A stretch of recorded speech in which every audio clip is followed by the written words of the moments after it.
ఇంత ముందు మంచి ఆకారం లాగింది కదా బొమ్మ, ఒక డ్యాన్స్ వేసుకున్నట్టు గుర్రం లాగుంది. ఎందుకు గుర్రం లాగింది?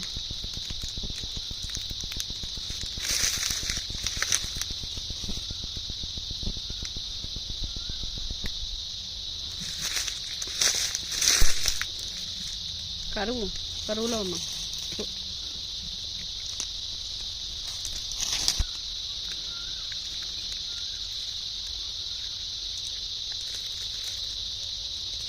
జిటికాయ లాగే ఉంది దీని గమ్ము కూడా, కానీ ఘోరంగా వాసన వస్తుంది.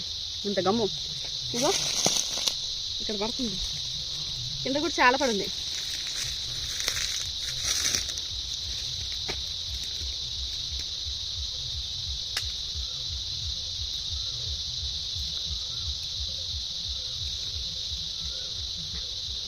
ఎట్లాగంటే వడ్డీ ఆయిల్ వాసన వస్తుంది.